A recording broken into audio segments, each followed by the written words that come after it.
अस्सलाम वालेकुम, very warm welcome to show. Programme में दो टॉपिक्स बड़े इंपॉर्टेंट हैं जिन पर आज हम बात करेंगे। एक तो ऑपरेशन सिंदूर जो है उसकी नाकामी और उसका जो मलबा है उसमें से क्या बरामद हो रहा है इंडिया के अंदर ख़ास तौर पे, और किस कदर बड़ा धचका है वहाँ की गवर्नमेंट के लिए और ख़ास तौर पर वहाँ के अवाम के लिए जो यरगमाल हैं मोदी के हाथों। दूसरा हम बात करेंगे तहरीक इंसाफ की जो क्राइसिस है वो बढ़ते जा रहे हैं और वो ऐसा ऐसा वो मजीद उन क्राइसिस का शिकार भी हो रही है।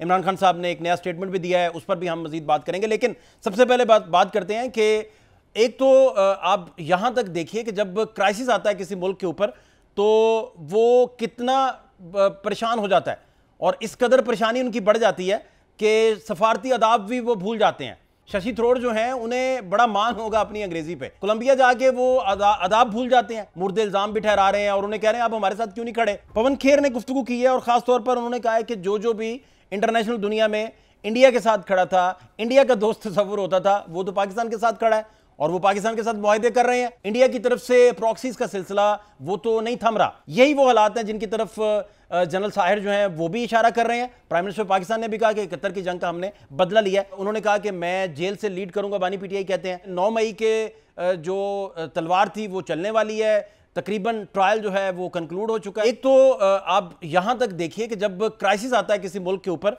तो वो कितना परेशान हो जाता है और इस कदर परेशानी उनकी बढ़ जाती है कि सफारत साहब अमेरिका में हैं। तो रिपोर्ट एक जरूर देखिए कि क्या बेसिकली हो रहा है। भारत की अस्करी महाज पर मुंह की खाने के बाद पाकिस्तानी सफारती वफ्द भारतीय जारियत और झूठ को बेनकाब करने के मिशन पर है। ऐसे में बिलावल भुट्टो जरदारी वफ्द के हमरा अमेरिका के शहर न्यूयॉर्क में मौजूद हैं, जहां वो भारतीय सफाकियत, जारियत और झूठ को बेनकाब करने के लिए पाकिस्तान का मौकफ दुनिया के सामने रखेंगे। बिलावल भुट्टो जरदारी की कल अक़वाम मुत्तहिदा के सेक्रेटरी जनरल से मुलाकात होगी। बिलावल की क़यादत में पाकिस्तानी वफ्द अमेरिकी थिंक टैंक और कांग्रेस के अरकान से मुलाकातें भी करेगा। बिलावल भुट्टो 5 जून को अमेरिकी think tank middle east institute में होने वाली कॉन्फ्रेंस में भी पाकिस्तानी मौकफ से आगाह करेंगे। भारत एक तरफ अस्करी महाज पर हुई नदामत को छुपाने की नाकाम कोशिशों में है तो दूसरी तरफ इसे सफारती महाज पर भी हजीमत उठाना पड़ रही है। भारत ने दुनिया के 33 दारुल हुकूमतों में अपने 8 वफूद भेजे हैं। भारतीय वफ्द को कोलंबिया में भी शर्मिंदगी का सामना करना पड़ा। रूस में भी भारत को तवक्कुआत के मुताबिक हिमायत न मिल सकी। भारतीय सेक्रेटरी खारजा विक्रम मिस्री को भी अमेरिकी हुकूमत से पाकिस्तान के खिलाफ कोई भी हिमायत लेने में नाकामी दिखाई दे रही है। उधर अमेरिकी सदर ट्रंप की यही तकरार है कि उन्होंने दोनों ममालिक की जंग बंदी करवाई है। भारत की सफारती महाज पर तन्हाई से मोदी की बुखलाहट दिन ब दिन बढ़ती जा रही है। मोदी अपने मुल्क में अपनों ही के निर्गे में हैं। ऑपरेशन सिंदूर को लेकर भारतीय सियासतदान, तज्जियाकार और अवाम की जानिब से सख्त तनकीद और चुभते सवालात की गूंज ऊंची होती जा रही है और सवाल उठाया जा रहा है कि कौन सा मुल्क आज भारत के साथ खड़ा है। जंग के दौरान भी पाकिस्तान ने सफारतकारी के जरिए भारतीय बयानिए को कुचल दिया था और अब भी भारत को हजीमत का सामना है। वज़ीर आज़म शहबाज शरीफ का फील्ड मार्शल आसिम मुनीर और वज़ीर खारजा इसहाक डार और दीगर के हमरा हालिया 4 मुल्की दौरा भी कामयाब रहा, जिसमें बरादर मुमालिक ने खुलकर पाकिस्तानी मौकफ की हिमायत की। एक तरफ मोदी सरकार पर अस्करी, सफारती महाज और बयानिए की नाकामियों का मलबा है तो दूसरी तरफ भारत मार्का हक में नाकामी छुपाने के लिए पाकिस्तान में प्रॉक्सीज का बेदरेग इस्तेमाल कर रहा है। 22 अप्रैल पहलगाम वाक़े से लेकर अब तक बलूचिस्तान में भारत अपनी प्रॉक्सीज के जरिए 8 हमले करवा चुका है। सवाल ये है कि भारत अपनी नदामत छुपाने के लिए किस हद तक जा सकता है। इस कशीदगी का खात्मा कैसे मुमकिन है? क्या दोबारा जंग के बादल मंडला रहे हैं? ये तो आप देख रहे थे कि इंटरनेशनल सफारती जो महाज पे पाकिस्तान का एक सफारती महाज जीतने का सिलसिला है वो जारी है। दूसरी तरफ जो वजीर हैं वहां उत्तम कुमार, उन्होंने बड़ी इंपॉर्टेंट डिस्कशन किया है, बड़ी इंपॉर्टेंट बातें हैं वहां, और मैं चाहूंगा कि उन्हीं की जुबानी आप सुन लें कि उत्तम कुमार उधर क्या डिस्कशन कर रहे हैं। और इस तरह की बातें जब सरफेस हो रही हैं तो मोदी का जो कद है वहां वो और बौने होते जा रहे हैं। देखिए जरा उत्तम कुमार क्या कह रहे हैं। कांग्रेस के उत्तम कुमार की डिस्कशन तो आप सुन रहे थे। कांग्रेस के रहनुमा पवन खेर हैं, पवन खेर ने क्या गुफ्तगू की है और खास तौर पर उन्होंने कहा है कि जो भी इंटरनेशनल दुनिया में इंडिया के साथ खड़ा था, इंडिया का दोस्त तस्वुर होता था, वो तो पाकिस्तान के साथ खड़ा है और वो पाकिस्तान के साथ मुआहदे कर रहे हैं। तो इस तरह की हजीमत वहां कैसे बर्दाश्त होगी, वो कैसे उसे बियर कर पाएंगे, एग्जैक्टली जो पवन है वो क्या कह रहे हैं वो भी देख लें जरा। जो इंडिया के डिस्कशन था, जो इंडिया में होने वाली गुफ्तगू है, वो तो आप देख रहे थे, लेकिन जो सबसे इंपॉर्टेंट बात की है वो जॉइंट चीफ्स ऑफ स्टाफ जो हैं जनरल साहिर शमशाद मिर्जा साहब, उन्होंने की है। और उन्होंने कहा है कि जो एटमी जंग का खतरा है वो नहीं टला, उन्होंने रीजंस भी बताई हैं, और उन्होंने ये भी बताया कि इंटरनेशनल दुनिया जो है वो फिर उसको टाइम नहीं मिलेगा पहुंचने का। क्या एग्जैक्ट बात हुई है वो जरा सुनिए। अब इन्हीं बातों को जो साहिर साहब कर रहे थे उसकी वजह क्या है, जनरल साहब जो बात कर रहे थे उसकी वजह यह है कि इंडिया की तरफ से प्रॉक्सीज का सिलसिला वो तो नहीं थम रहा, और बलूचिस्तान में कल फील्ड मार्शल साहब भी मौजूद थे, प्राइम मिनिस्टर पाकिस्तान भी मौजूद थे, वजीर खारजा भी मौजूद थे, पूरे पाकिस्तान की क़यादत वहाँ बैठी थी सर जोड़ के, और डिस्कशन हो रहा था। और वहीं प्राइम मिनिस्टर ने अनाउंस भी किया कि उन्होंने बेसिकली 71 की जंग का बदला लिया है। यही वो हालात हैं जिनकी तरफ जनरल साहिर जो हैं वो भी इशारा कर रहे हैं। प्राइम मिनिस्टर पाकिस्तान ने भी कहा कि 71 की जंग का हमने बदला लिया है। एग्जैक्ट प्राइम मिनिस्टर क्या कह रहे थे वो भी देख लें जरा। मैं आपको बिला खौफ तरदीद ये बताना चाहता हूँ, इस जंग में जो कि एक मुख्तसर तरीन जंग थी, मैं समझता हूँ कि इस हवाले से सिपा सलार फील्ड मार्शल सैयद आसिम मुनीर की दलेराना मुनज़्ज़म क़यादत के तहत अफ़वाज पाकिस्तान ने ये जंग जीत कर न सिर्फ आपका मान बढ़ाया बल्कि यकीन माने 1971 का बदला लिया। ये तो सारा हो गया वो सिनेरियो जो जंग इम्पोज होने के बाद पाकिस्तान की तरफ से ना सिर्फ इस अस्करी महाज पर जीत जो है वो जीता गया, और दूसरा सफारती महाज पर भी सिलसिला जारी है। अगर हम इसी को लेकर आगे चलें और पाकिस्तान के दाखिली महाज की बात करें और ख़ासतौर पर पॉलिटिकल पार्टी की बात करें और तहरीक इंसाफ की बात करें, तो इमरान खान साहब का ट्वीट भी आया, बैरिस्टर अली ज़फ़र साहब ने भी गुफ्तगू की, और उन्होंने कहा कि मैं जेल से लीड करूंगा, बानी पीटीआई कहते हैं, और तहरीक चलाइए। तहरीक का ना माहौल है, ना हालात हैं, ना मारूजी हालात सपोर्ट कर रहे हैं। ऊपर से 9 मई के जो तलवार थी वो चलने वाली है, तकरीबन ट्रायल जो है वो कंक्लूड हो चुका है बहुत सारी जगहों पे। 12-14 लोग तो कौमी असम्बली से जाएंगे और एक तो जा भी चुके हैं। तो इन सारे हालात में आप देख लीजिए बैरिस्टर अली ज़फ़र, बड़ा मोतबर नाम तहरीक इंसाफ का, वो क्या बात कर रहे हैं। उन्होंने कहा है कि मैं उसको लीड करूंगा यहाँ से जेल से एज चेयरमैन, मैं डील करूंगा उसके साथ, और ये जो जितनी कार्रवाई और मूवमेंट है वो अब मेरी डायरेक्शन के नीचे, जो लीडरशिप है मेन मूवमेंट चलाने की, और फैसले वो आप खुद करेंगे। तो सफारती मिशन हो या पॉलिटिकल मामला हो, बेसिकली तो इन सारे मौजूदात पर बात आज करते हैं। पैनल में हमारे साथ कमर जमान कायरा साहब, किसी तारुफ के मोहताज नहीं, पीपल्स पार्टी का सीनियर नाम, कायरा साहब हमारे साथ मौजूद हैं। कायरा साहब बहुत शुक्रिया सर प्रोग्राम में टाइम देने के लिए। मैं जानना ये चाह रहा हूँ कि बिलावल साहब तो अमेरिका हैं, अमेरिका में, और वो सारा सफारती मिशन जो है पाकिस्तान का जारी सारी है। आपका क्या टेक है एग्जैक्टली इन सारे मामलात पर? बड़ा सिंपल है जी, हिंदुस्तान ने पाकिस्तान पे जंग मुसल्लत की है, उस वक्त भी हमारा मौक़िफ़ यही था कि हम उसमें बिल्कुल कसूरवार नहीं हैं और हम किसी भी न्यूट्रल इन्वेस्टिगेशन को ज्वाइन करने को तैयार हैं। लेकिन हिंदुस्तान की तरफ से हमारी बात या दुनिया भर की बात नहीं सुनी गई, और उसके नतीजे में उन्होंने हम पे 2 दफ़ा हमला किया, और दोनों दफ़ा हमारी अफवाज ने अपने दिफा में भरपूर उसका जवाब दिया।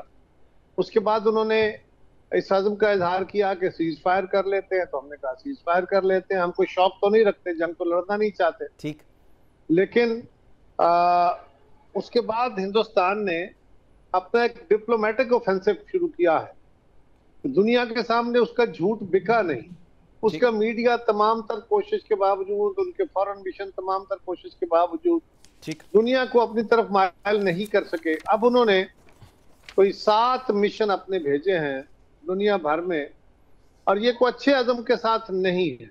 उसके जवाब में हुकूमत पाकिस्तान ने भी अपना मौक़िफ़, वैसे तो दुनिया पाकिस्तान के मौक़िफ़ को समझती है, हम फौजी तौर पे भी जीते हैं, हम मॉरली भी जीते हैं, क्योंकि हमने मुकम्मल तौर पे सच का साथ दे के खड़े हुए हैं। लेकिन अब हमारी हुकूमत ने फैसला किया कि बिलावल साहब एक मिशन को लीड करें, और वो भी मुख्तलिफ ममालिक के अंदर जाके पाकिस्तान का मुकदमा अक़वाम आलम, दुनिया के ममालिक के सामने रखे। वज़ीर आज़म साहब भी गए हैं, नायब वज़ीर आज़म और वज़ीर दिफा भी तशरीफ ले गए हैं, बिलावल साहब का भी वफद गया है, और भी शायद कुछ वफूद जाएंगे, और वो दुनिया के ममालिक को जाके पाकिस्तान के मौक़िफ़ के बारे में आगाह करेंगे। बिलावल साहब बतौर वज़ीर खारजा, उनका तो जीन में है कि वो एक वज़ीर खारजा के नवासे हैं, भुट्टो शहीद के, वो बीबी शहीद के बेटे हैं। उन्होंने खुद सवा साल 1.5 साल वजारत खारजा की है और साबित किया है कि बहुत नौजवानी की उम्र में भी उन्होंने बड़ा आला पाकिस्तान का मुकदमा लड़ा, जिस तरह भुट्टो साहब ने लड़ा था। ठीक। और अब भी इंशाल्लाह आपने देखा वार के दौरान भी जब इंटरनेशनल मीडिया में जरूरत थी या दुनिया के ममालिक के साथ बात करने की जरूरत थी, तो भरपूर और बेहतरीन तरीके से मुकदमा पाकिस्तान का पेश किया। इससे पहले भी जब वो वजीर खारजा थे, तो अब हम समझते हैं कि वो जाके अमेरिका हो या दीगर ममालिक, वहां पाकिस्तान का मुकदमा बेहतरीन अंदाज में पेश करने की सलाहियतें रखते हैं। माजी में उन्होंने साबित किया है, अब भी आप देखेंगे वक्त साबित करेगा कि वो पाकिस्तान का जो बड़ा अच्छा मुकदमा है, दुरुस्त मुकदमा है, उसको बहुत आसान और साले तरीके से पेश। अच्छा, दूसरा कायरे साहब, शशि थरूर कोलंबिया जाते हैं तो वहां जाके कहते हैं कि आप तो देखें हमारे साथ ही नहीं है, तो ये सफारती अदाब की कन्फ्यूजन वहां मौजूद है या वो वहां सफारती अदाब एग्जिस्ट ही नहीं करते, कोई नॉर्म्स का नहीं पता उन्हें? बड़ा सरप्राइजिंग था इस तरह की बात सुनना कि आप जिस मुल्क में अमन मिशन लेके जा रहे हैं और अपना बताने जा रहे हैं कि उनके साथ क्या हुआ सो कॉल्ड, वहां जाके आप कह रहे हैं कि आप तो हमारे साथ ही नहीं है और आप क्यों, किस तरह से पाकिस्तान में शहीद होने वाले लोगों के हक में बयान दे सकते हैं, इस तरह की गुफ्तगू कर रहे हैं, इसकी क्या वजह देखते हैं आप? देखिए, शशि थरूर बहुत ज्यादा जोम में हैं कि वो अच्छा बोलते हैं, अच्छा बोलने वाले हैं, लेकिन जब एरोगेंस आ जाती है तो आपकी आर्गुमेंट खत्म हो जाए। आप दुनिया के मुहज्जब लोगों में बैठ के गुफ्तगू करते हुए एरोगेंस के साथ करेंगे तो कोई आपकी बात नहीं सुनेगा। So good luck to Shashi Tharoor, उनका अपना स्टाइल, उनको मुबारक हो। ये पाकिस्तान के लिए तो बेहतर है कि वो अक़वाम आलम में जाके इसी तरह इन्हीं लहजों में बातें करें। उनको ये भी जोम है ना मोदी साहब की तरह कि वो दुनिया की बड़ी ताकत है, वो बड़ी जमहूरियत है, वो बड़ा मुल्क है, तो इसी तरह वो आर्गूमेंट में भी अगर ये करेंगे तो ये पाकिस्तान के फायदे की बात। अच्छा, दूसरा कह रहे हैं सबसे इंपॉर्टेंट जो डिस्कशन में आई बात वो जनरल साहिर शमशाद मिर्ज़ा साहब का स्टेटमेंट है, जिसमें उन्होंने कहा है कि एटमी जंग का जो है वो ख़तरा टला नहीं और जो इंटरनेशनल प्रोटोकॉल्स हैं वो इसमें होने चाहिए, सारा डिस्कशन होना चाहिए। तो इस बयान को आप किस तनाजुर में देखते हैं? हथियार जो होते हैं ना जी, वो तोपें हों, बंदूकें हों, टैंक हों, बम हों, ये मुल्कों के दिफा के लिए होते। कब कौन सा हथियार इस्तेमाल होगा ये हालात पे और वक्त के कमांडर पे डिपेंड करता है, वो कौन सा हथियार चलाना चाहता है। जितने हसास हथियार होते हैं उतना ही उनके ऊपर चेक्स एंड बैलेंसेस बेहतर रखे जाते हैं। तो पाकिस्तान का कमांड एंड कंट्रोल जो स्ट्रक्चर है वो बहुत मजबूत है, ना उस पर कोई लीकेज हो सकती है, ना वहां कोई मिस एडवेंचर हो सकता है। हाँ, कब क्या होगा, कब कौन सा हथियार इस्तेमाल होगा, ये हालात पे डिपेंड करता है। और ये कौम का जो कमांडर होता है वक्त का, तो वो उस अथॉरिटी के साथ आर्गू करता है और फिर वो फैसला करते हैं। इसके बारे में ओपनली बातें करना अभी बहुत कबल अज वक्त बातें हैं, जरूरत नहीं है। हाँ, पाकिस्तान एक कुव्वत है, उसके पास तमाम तर डिलीवरी सिस्टम भी है, हमारे पास तमाम तर टेक्नोलॉजीज भी है, छोटे बम भी हैं, बड़े भी हैं, सब कुछ है, स्मार्ट बम्स भी है, लेकिन हम क्यों उसके बारे में जिक्र करें? अल्लाह ना करे उनको किसी जगह इस्तेमाल करने का वक्त आया, लेकिन इसके बारे में कि ये हो सकता है, नहीं हो सकता है, ये सारा हालात पे डिपेंड। बिल्कुल ठीक है। अच्छा, दूसरा कार्य साहब, जो वहाँ की इंटरनेशनल मीडिया ने तो चले मॉनिटरिंग की और बताया कि कितने तैयारे गिरे, पाकिस्तान ने भी पहले दिन बता दिया कि इतने आपके गिरा दिए। अब वहाँ से अस्करी हुकाम की जानिब से तस्दीक आने के बाद वहाँ आप एग्जैक्टली क्या कैलकुलेट करेंगे, क्या कर पाएंगे कि मोदी को कितना बड़ा वहाँ से अंदर से अब ख़तरा मौजूद है कि इस डिस्कशन के बाद जब ये डिस्कशन और ये डिस्कोर्स अवाम में चला गया, जनता में चला गया, अपोजिशन पार्टियां जो हैं, अपने लोग उनके बीजेपी के और सारे, वो जब ये बातें करना शुरू हो गए और कह रहे हैं कि आप तस्दीक कीजिए सरकारी सतह पे कि कितने तैयारे गिरे हैं, तो ये सारे मामला कितने जो है वो जानलेवा होंगे मोदी के लिए? यकीनन कौम के सामने अगर आप झूठ बोलते हैं तो झूठ में अल्टीमेटली तो खुल जाना होता है, कि तो उम्र थोड़ी ही होती है। तो उन्होंने बड़े जोर से झूठ बोला है और अभी भी बोलने की कोशिश कर रहे हैं, और ये जो मिशन भेज के वो डिफ्लेक्ट करना चाहते हैं अपने अवामी राय को, तो राय आमा जो है वो इस तरह डिफ्लेक्ट होती नहीं है, क्योंकि अब आलमी मीडिया जो है वो खुल के उसके ऊपर बात कर रहा है। और हमारे लिए ये बात बाइस्ते तसल्ली है कि हमारे दिफाई इदारों ने भी, हुकूमत ने भी किसी मामले में कोई गलत बयानी नहीं की, जिसके नतीजे में पाकिस्तान का मौक़िफ़ बहुत अच्छा तरीके से पेश हुआ और एक्सेप्ट हुआ। हम ये समझते हैं कि इससे हिंदुस्तान के अंदर भी बीजेपी की पॉपुलैरिटी कम हुई है। अल्लाह करे ये जो पॉपुलिस्ट हैं ये न सिर्फ हिंदुस्तान में, पाकिस्तान में, दुनिया भर में जहां जहां ये पॉपुलिस्ट हैं, इनसे जान छूटे, इंतहा पसंदी से जान छूटे, वो पाकिस्तान में हो, वो हिंदुस्तान में हो, वो कहीं भी हो, और हम अपने अवाम की दिफा के लिए, उनकी बेहतरी के लिए, उनकी जिंदगियों में आसानियां लाने के लिए उस तरफ पूरी तरह तवज्जो से अपने काम कर सकते। ठीक है। अच्छा कायरे साहब, दूसरा मुझे सियासी हालात पे भी आपसे समझना है कि इमरान खान साहब ने जेल के अंदर से ही कहा कि मैं तहरीक को लीड करूंगा, एक तहरीक हम चलाना चाहते हैं इस स्टेज पे, क्योंकि 9 मई के बहुत सारे जो थे मुकदमात वो कंक्लूड हो गए और उनके एक एमएनए जो है उनको तो सजा भी हो गई, चित्राली साहब को, अब्दुल लतीफ़ साहब को। तो इस पे क्या टेक है सर आपका? और अपोजिशन तो और ज़्यादा दीवार से इस तरह लग जाएगी और वो किस तरह वो पार्लियामेंट के धारे में रहेगी और आप सारे मिल के चल सकेंगे? ये है कि अगर किसी के खिलाफ वादे सबूत हैं और उनके खिलाफ एक केस रजिस्टर हुआ, आदमी हो, अगर उसने कोई जुर्म किया है तो क्या मुल्की हालात को सामने रखते हुए उसके जुर्म से सरफे नजर करना चाहिए या जुर्म की हद तक उसको सजा मिलनी चाहिए? अगर ये हो इसका तो मतलब है कि गवर्नमेंट मान लेगी ना कि हमने उसको सजा हो भी गई नहीं दी। ऐसा नहीं होता। बिल्कुल पीटीआई को चाहिए कि पीटीआई 9 मई के वाकयात पे अफसोस का इजहार करे, कबूल करे कि उनके कारकुनों से गलती हुई है, लेकिन ये प्लान्ड नहीं था। तो दूसरी तरफ से हुकूमत को भी इसमें सब्र से और बर्दाश्त से काम लेते हुए दरगुजर से काम लेना चाहिए। मैं समझता हूं कि ये जो रवैया अभी तक पीटीआई ने अडॉप्ट किया हुआ है, ये मुनासिब नहीं है कि वो फौज को ही कह रहे हैं कि उन्होंने अपने लोगों के जरिए ये सारा कुछ करा के हमें बदनाम करने के लिए किया। ये बहुत अफसोसनाक है, ये किसी सूरत काबिल कबूल नहीं। तो कायरा साहब, गवर्नमेंट आपको लग रहा है कि कोई, आप जैसे फरमा भी रहे हैं कि गवर्नमेंट को दरगुजर करनी चाहिए, कोई ऐसा सिनेरियो बनता दिखाई दे रहा है कि जिसमें कोई दरगुजर का रास्ता या कोई दरगुजर का दरवाजा खुले? इमरान खान साहब पहल करेंगे तो रास्ते खुलेंगे, चाबी उन्हीं के पास है। वो रास्ते खोलना चाहेंगे अपने लिए, अपने लोगों के लिए, तो खुल जाएंगे। हठधर्मी फतीन लोग और बड़े तजर्बाकार लोग हैं, लिहाजा उनको राय देने का फायदा कौन ही नाराज होते हैं। इसलिए अब आपके सवाल के जवाब में मैंने राय दे दी है, लेकिन अगर वो समझते हैं कि ये रास्ता बेहतर है तो ये ऑलरेडी वो अडॉप्ट किए बैठे हैं। धरने देने की, तहरीक चलाने की तो पहले भी वो बहुत बातें कर चुके। पहले भी होता था ना कि जब अब ये आखिरी धरना है, अब ये आखिरी लॉन्ग मार्च है, तो कई दफा आखिरी लॉन्ग मार्च हो चुका है।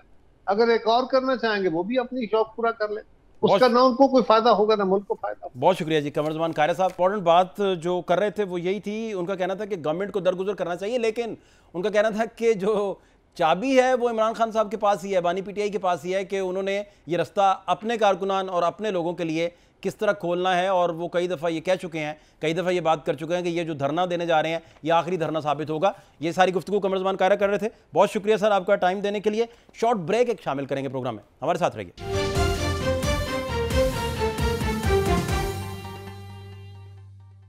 ब्रेक के बाद खुश आमदीद। ब्रेक से पहले कमरुज़्ज़मान कायरा साहब ने बड़ी ज़बरदस्त बात की और उनका कहना था कि गवर्नमेंट को दरगुजर करनी चाहिए, और साथ में उनका ये कहना था कि लेकिन ये दरगुजर की चाबी जो है ये तो इमरान खान साहब के पास है, वो अपने वर्कर्स को लेकर, अपने सारे पार्टी के लोगों को लेकर वो ये रास्ता अडॉप्ट कर सकते हैं और उन्हें लेना चाहिए, ये उनका कहना था।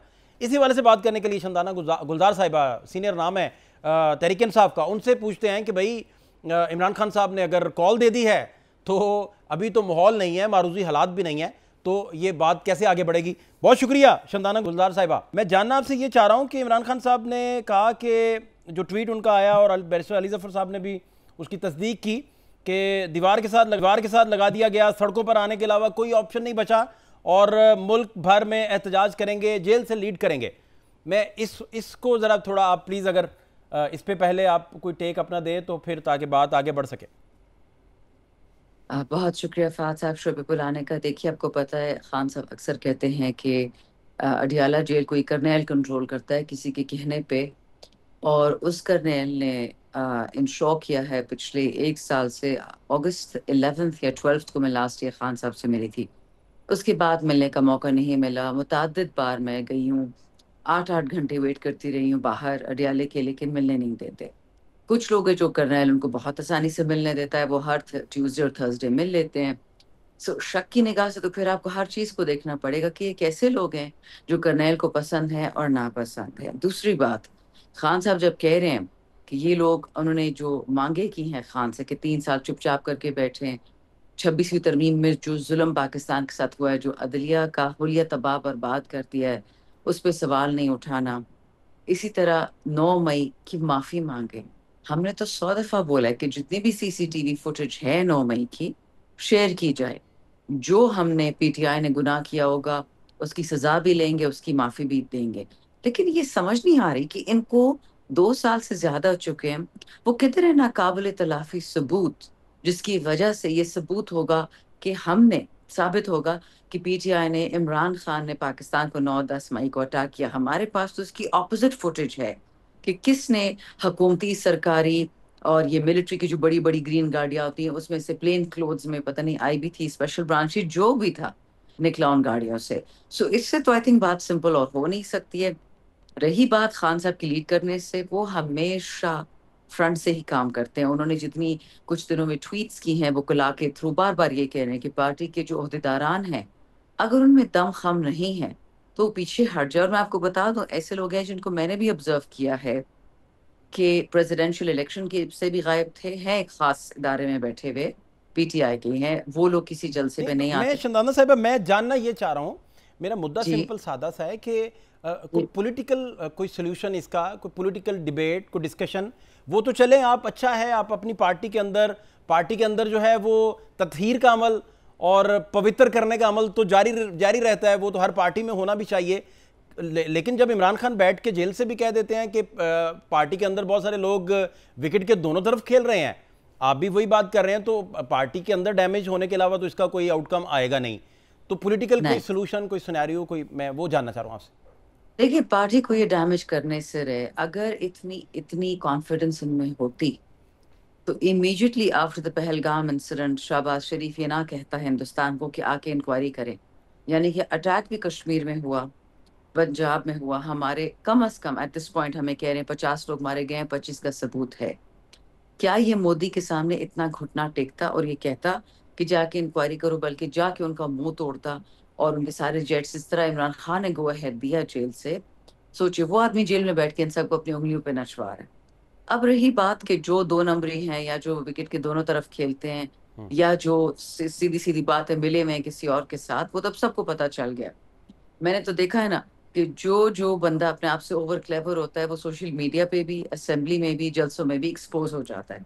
जो बंदा किसी जलसे में नहीं निकलता, लोगों को नहीं निकालता, या बंदी जो भी कह लें, 3-3 घंटों के लिए उनको उठाया जाता है, ना उन पे कोई नैब का केस है, ना उन पे कोई और केस है। हम जैसे लोगों 45-45 पर्चे हैं, बेले ले ले के थक गए हैं, अदालतों में घूम घूम के थक गए। पार्टी को इनका बाप भी नहीं नुकसान पहुंचा सकता। देखिए मुझे कल पता चला, गिव यू एन एग्जांपल, मुझ पे कोई नैब का केस किया जा रहा है क्योंकि और किसी चीज में तो पकड़ नहीं सके, दहशतगर्दी कोशिश की, सोचिए हम दहशत गर्द हैं। हाँ, अब मुझ पे नैब का कोई केस कर रहे हैं, मैं कहा ठीक। 100 बिस्मिल्लाह करें, जो पहली दफा थोड़ी है। लतीफ चित्राली हमारे एमएनए हैं चित्राल से, जी। उन पे दहशतगर्दी का केस किया, उसको पता भी नहीं कि थाना रमना है क्या या किधर है, और उस पे उसको जलाने घिराने का हो चुका है। सो ठीक। Let me assure you, nobody can damage the party. अगर हम पीपल्स पार्टी की तरह होते, जो भुट्टो साहब के टाइम पे कहते थे सब अच्छा सब अच्छा, तो तब कोई खतरा था पार्टी को भी, खान को भी। ऐसा नहीं है। मैं शंदाना जी जानना ये चाह रहा हूँ कि 9 मई को लेकर 12 से 14 लोग कौमी असम्बली के तो हैं जो कम से कम डिस्क्वालीफाई हो सकते हैं इन सारे मुद्दों को लेकर, तो फिर कोई सियासी हल, कोई सोल्यूशन, कोई इस तरह का डिस्कशन पार्टी के अंदर, बजाय इसके कि पार्टी खुद ही कहती जा रही है कि हमारे ही अंदर ऐसे लोग मौजूद हैं जो खान से वफादार नहीं है, तो बात तो और ज़्यादा टूट फूट की तरफ जाएगी और पार्टी ही को डैमेज होगा, तहरीक इंसाफ को डैमेज होगा। आपने पाकिस्तान को असर नौ तख्लीक करना है, कायद आज़म अल्लामा इकबाल के ख्वाबों को सच्चा करना है, इतनी आसानी से होगा? Party is Imran Khan, Imran Khan is the party. मुझे उस दिन एक बहुत ही मोतबर इंसान ने टेक्स्ट किया कि आप मत कहा करें टीवी शोज पे कि पार्टी इमरान खान की है। तो मैंने कहा किसकी है फिर? आप ये कहे कि अवाम की है। मैंने कहा जी बिल्कुल, अवाम इमरान खान के साथ खड़ी है। और अगर ये नॉर्मल दिन होते, खान प्राइम मिनिस्टर होते या जेल से बाहर होते, तो मैं कहती कि जी ये एक अवामी पार्टी है। लेकिन अब ये वाहिद इमरान खान की पार्टी जो पाकिस्तान की बका और सलामती की अलामत है। जैसे ख्वाजा आसिफ कुछ तंग भी होते हैं ना जब मैं कहती हूँ खान नहीं तो पाकिस्तान नहीं, माजरत के साथ पढ़े लिखे लोग तो मैं हैं या नहीं? चंदाना जी जी जी फवाद चौधरी साहब गए उधर मिलने, तो वो कह रहे थे कि वहाँ मीना बाजार लगा हुआ था, इमरान खान साहब के सामने जितने भी लोग आ रहे थे वो जो बातें कर रहे थे वो अजीबोगरीब थी। वो कह रहे थे इसको उतार दें, इसको लगा दें, इसको ये दे दें, उसको वो दे दें। तो वो खान साहब से कह रहे थे कि भाई इस तरह का डिस्कशन के बाद आप तो बाहर आ नहीं सकते, तो ये क्या डिस्कशन इधर हो रहा है। और जो भी जाता है वो अपनी कुर्सी बचाने की बातें करता है, और इमरान खान साहब को बाहर लाने के लिए जो सड़कों पर एहतजाजी तहरीक चलनी थी या फिर सियासी लोगों को साथ लेके आना था, सियासी तन्हाई का शिकार है तहरीक इंसाफ, वो तो कुछ भी फिर ना हो सका। इस पे क्या आपका टेक है? देखिए, फवाद साहब मेरे भाइयों जैसे होते थे, लेकिन कुछ अरसे से उनको और उनकी मिसेस को मैंने ब्लॉक किया हुआ है, ट्विटर पे भी, तमाम सोशल मीडिया पे, क्योंकि वो बहुत ही जहरीली बातें करते थे। जो बंदा खुद प्रेस कॉन्फ्रेंस करके चला गया, जो जनरल आसिम मुनीर की और SIFC की तस्वीर और उनकी ट्वीटें करे, उनकी तारीफें करे, खान उनकी डायरेक्ट बुराई करते हैं। आपने देखा होगा खान की तमाम ट्वीट्स। फिर जाके अमेरिकन एम्बेसडर से मिले, ब्लूम जो चला गया, फिर जाके अनवारुल हक काकड़ के साथ बैठे, जब हमारे सारे लोग जेलों में मर रहे थे, पिट रहे थे। वो आदमी कैसे चला जाता है अडियाला से मिलने? मैं तो खान के MNU में नहीं जा सकती, फवाद चौधरी किसकी इजाजत से अंदर जाता है? सो माजरत के साथ उनकी बात का वजन इतना ही होगा जितने उनके अमाल हैं। मैं किसी की ठेकेदार नहीं हूँ। अगर खान साहब उनको वापस पार्टी में लेके आएंगे किसी दिन, वो खान साहब की मर्जी होगी, लेकिन तब तक I'm sorry, he has no authority to speak about the rest of the people who enter Adiala just the way he enters it.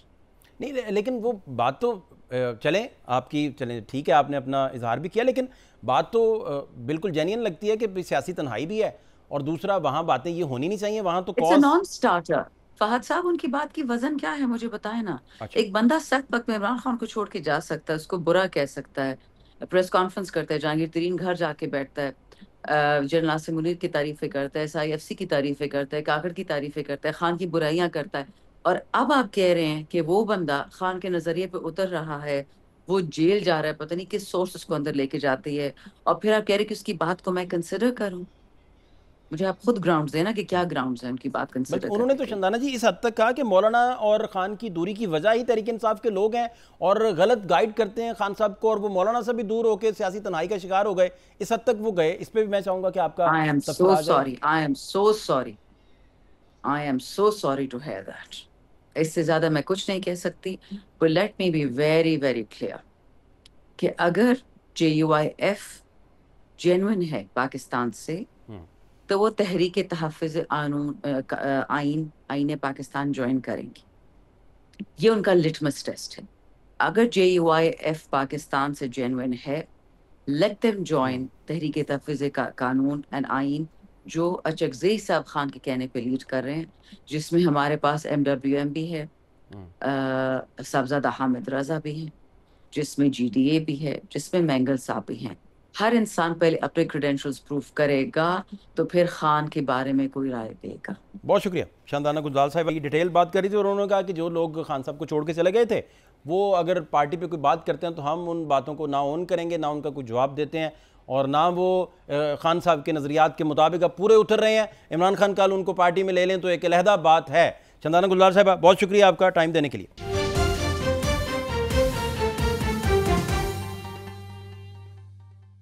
Break के बाद खुश आमदीद। हमारे साथ इस वक्त दिफाई एनालिस्ट हैं ब्रिगेडियर रिटायर्ड हारिस नवाज साहब, वो मौजूद हैं। उनसे बहुत सारी चीज़ें जाननी है। उनसे ये भी जानना है कि भाई अभी वो अपनी हजीमत को छुपाने के लिए मोदी जो हैं, जब उनके अस्करी हुकाम भी मान रहे हैं कि उनके तैयारे गिर गए हैं, तो फिर वो क्या करेंगे। और दूसरा, बलूचिस्तान में मौजूद थे कल फील्ड मार्शल भी और प्राइम मिनिस्टर भी, वहाँ उन्होंने खिताब भी किया, तो क्या सूरत हाल देखते हैं प्रॉक्सीज को लेकर। इसी हवाले से ब्रिगेडियर रिटायर्ड हारिस नवाज साहब हमारे साथ लाइन पे मौजूद हैं। सर, बहुत शुक्रिया टाइम देने के लिए। मैं जानना आपसे ये चाह रहा हूँ कि जनरल साहिर शमशाद साहब का भी स्टेटमेंट आया, उन्होंने कहा कि जो एटमी जंग है उसका ख़तरा बदस्तूर मौजूद है। वहाँ मोदी जो हैं उनको डेली की बुनियाद पर हजीमत का सामना करना पड़ रहा है, वहाँ अपोजिशन भी उनके दर पे है, पब्लिक भी वहाँ की उनके दर पे है, और अपनी पार्टी के अंदर से भी बहुत सारी आवाज़ें, क्योंकि झूठ पे खड़ी थी सारी डिप्लोमेसी और सारी चीज़ें। क्या टेक है सर आपका इन सारे मामलात पे? देखें, इम्पोर्टेंट बात यह है कि नरेंद्र मोदी एक बहुत ही गैर जिम्मेदार प्राइम मिनिस्टर ऑफ इंडिया है। ठीक। और एक वॉर मॉन्गर है कि उसके बाद ये जिंगोइज्म में बिलीव करता है, अखंड भारत की जो झारखंड का ग्रुप है वो इनकी सोच अखंड भारत है कि सिर्फ भारत में अपर क्लास हिंदू रहेंगे। और जिस तरीके से रोजाना की बिना पर जो आप बात कर रहे हैं, इसको हजीमत उठानी पड़ रही है, मुंह काला हुआ है, दुनिया में इसकी जागृसाई हुई है, अपने लोग अब इसके खिलाफ हो गए हैं, इवन ठीक। बीजेपी के लोग वो खिलाफ है, शिवसेना के लोग खिलाफ हो गए हैं। This is a dangerous situation for Pakistan, because इस घबराहट में, इस शर्मिंदगी में, अपनी शर्मिंदगी को मिटाने के लिए he can do any miss adventure. General Sahir Shamshad, I know him, is a very professional officer, और बहुत सोच समझ कर उन्होंने बात की है कि दो न्यूक्लियर ममालिक में जब इस तरह की सिचुएशन हो, जहाँ एक मुल्क बहुत रिस्पॉन्सिबल मैच्योर न्यूक्लियर मुल्क के तौर पे बिहेव कर रहा है, हालांकि उसकी फौज पेशा बहुत प्रोफेशनल भी है और बैटल हार्डन भी है, एक मुल्क बहुत गैर जिम्मेदार है और वो इसको लड़ाई की तरफ लेके जा रहा है, बार बार कभी कोई बात कर देता है, कभी कोई बात कर देता है। ये गवर्नमेंट की रिस्पॉन्सिबिलिटी है इस वक्त कि आप इमीडिएटली रिस्पॉन्ड करें। वर्ल्ड कम्युनिटी, इसमें यूनाइटेड नेशन भी शामिल है, उसके बाद आपके सामने जो बाकी अमेरिकन हैं, यूरोपियन यूनियन है, हमारे खित्ते के रशिया, चाइना, ईरान की तो middle east influence, they must hold Narendra Modi back, इसको कंट्रोल करें, इसको समझाएं कि तुम्हारे मुल्क में बहुत दुनिया की इन्वेस्टमेंट भी हुई है, वो तबाह होकर रह जाएगी, तुम्हारा मुल्क तबाह हो जाएगा। पाकिस्तान एक न्यूक्लियर मुल्क है, पाकिस्तान की मिसाइल टेक्नोलॉजी दुनिया में मॉडर्न तरीन है। नंबर 2, तुम्हारे मुल्क का एक एक इंच एरिया पाकिस्तान की मिसाइल रेंज के अंदर है। अभी तुम्हें एक झलक दिखाई है, ये फतेहाना 2 फायर की है, हमारे पास 10 मिसाइल फर्क टाइप के जो तुम्हें तबाह करते रह सकते हैं। So sit down, talk it out, Kashmir का इशू को डिस्कस करो, इंडस वाटर ट्रीटी को करो, पाकिस्तान में जो टेररिज्म कर रहे हो उसकी बात करो, अगर आपको कोई पाकिस्तान के इश्यूज है उनकी बात करो, बैठ के become a good neighbour. Neighbours can't be change your permanent, we have permanent boundaries. अच्छा ब्रिगेडियर साहब, इस पे भी गाइड कीजिएगा। कल प्राइम मिनिस्टर, क्योंकि फील्ड मार्शल साहब भी मौजूद थे बलूचिस्तान में, मैं जानना आपसे ये चाह रहा हूँ कि 8 प्रॉक्सीज के हमले हो चुके हैं पहलगाम से लेकर अब तक बलूचिस्तान के अंदर, इन मामलों को कैसे सर सेट किया जाए? और इंटरनेशनली तो चलें, डेलीगेशन जा भी रहे हैं, बिलावल साहब भी अमेरिका में मौजूद हैं, क्या इसका हो सकता है हल? जी देखिए, इसके साथ जो ये हमले हुए, जाफर एक्सप्रेस की बात है, सबसे इम्पोर्टेंट है।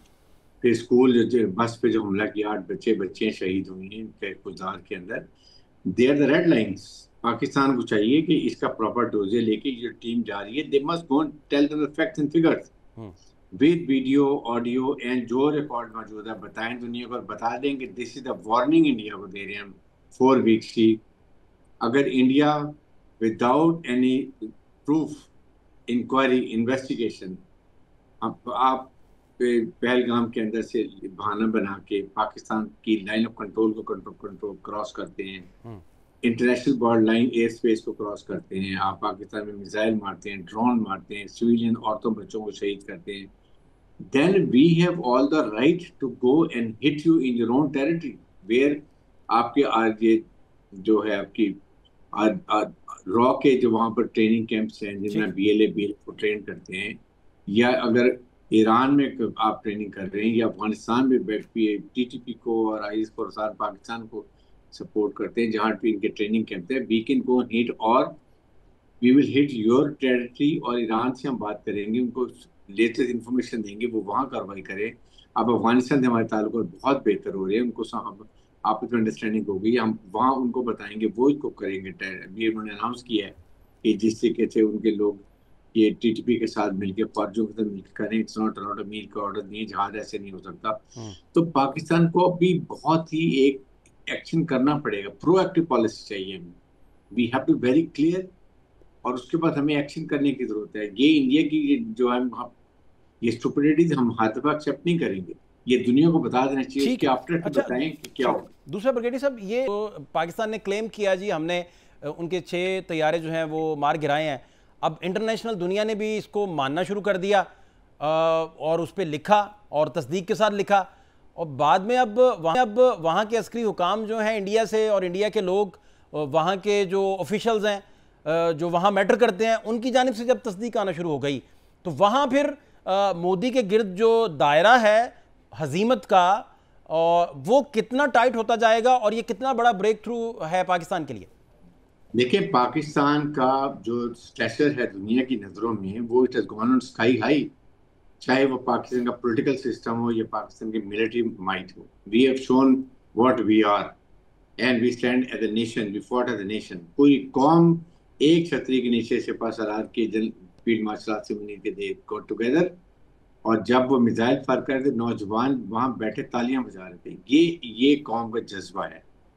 और एक तरफ वहां पर फौज में और हुकूमत में कोई कोऑर्डिनेशन नहीं है। फौज कुछ कहती है, फौज के सीनियर ऑफिसर को ये सैक कर रहे हैं लड़ाई के पहले। नॉर्थन कमांडर को किया, डिप्टी चीफ को किया, डीजी एक इंटेलिजेंस को किया इन्होंने। अभी आप उनके चीफ ऑफ डिफेंस स्टाफ की बात कर रहे हैं, खुद कह रहे हैं हाँ जी नुकसान हुआ है, और हमें अब ज़्यादा इंपॉर्टेंट ये कि हम इसका देखेंगे क्यों हुआ है। अब भाई पहले यू हैव मॉरल करेज कि आप कहें यस वी लॉस्ट 6 एयरक्राफ्ट और अब हम इसकी तय में जाएंगे क्यों हुआ। यहाँ पर आप क्यों शर्माते हैं भिगी बिली बन के? जब आपको नहीं लड़ना आता तो मत लड़ें, don't do go for miss adventure. यही आपके सारे आप ईरान जो है, फ्रांस की कंपनी कह रही थी हमने इंस्पेक्ट करने आके, I want to see what is the reason, आप उनको अलाउ नहीं कर रहे हैं। हर एक मुल्क को, अमेरिका को, यूरोपियन को, फ्रांस को और इंडिया को, पाकिस्तान को एग्जैक्ट पता है क्या होगा, कितने मारे गए। इनके 4 राफेल जहाज मारे गए गिरे हैं, एक SU-30 और एक MiG-29। This is the total loss they have suffered, और ये छुपा नहीं सकते, इनको मानना पड़ेगा। मान गए हैं आपके सामने, एग्जैक्ट माने। ये आप चीफ ऑफ डिफेंस स्टाफ उनके जो अनिल कुमार जो है जनरल जी, तो और क्या रह जाता है मतलब। लेकिन प्रॉब्लम ये कि ये इतना परेशान हो चुका है, इसको लगता है कि अब 6 महीने 3-6 महीने में अवाम इसको लेके जाके गुजरात के रेलवे स्टेशन पे खोखे पे बिठाएंगे कि तुम चाय बेचने के काबिल थे, चाय बेचो। इसकी हजीमत में ये कुछ भी कर सकते, और ये मेरे हिसाब से 3 से 6 महीने में कुछ करेगा, कुछ तैयारी करेगा। अब कुछ इसराइल से, कुछ मुल्कों से अपनी मदद मांगेगा कि खुदा के लिए मेरी इज्जत कायम रहने दो, मुझे रहने दो। फिर लेकिन Pakistan is fully prepared. Second phase जो कॉन्टीजेंसी हमारी इतनी सख्त है, इसको समझ आ जाएगी कि इसका कॉलोसल इकोनॉमिक और मिलिट्री लॉस होगा अगर ये पाकिस्तान से दोबारा पंगा ले। बहुत शुक्रिया ब्रिगेडियर रिटायर्ड हारिस नवाज साहब। अब सूरत हाल वही है कि इंटरनेशनल दुनिया भी इंडिया से पूछ रही है और सफारतकारी में भी इंडिया के साथ नहीं खड़ी। और दूसरी तरफ अगर पॉलिटिकल महाज हम देखें तो पॉलिटिकल महाज पे इमरान खान साहब ने, बानी PTI ने एक और तहरीक की कॉल दे दी है, लेकिन उनके अपने जो लोग अब उनके साथ नहीं भी थे वो कह रहे हैं कि ये पार्टी पता नहीं किस तरफ चल पड़ी है और मारूजी हालात कुछ और हैं, कॉल्स कुछ और आ रहे हैं, और अपने ही लोगों को कह रहे हैं कि आप विकेट के दोनों तरफ खेल रहे हैं। ये हालात पॉलिटिकली बने हुए हैं। फात शहबाज खान को इजाज़त दीजिए, अल्लाह ने के बाद।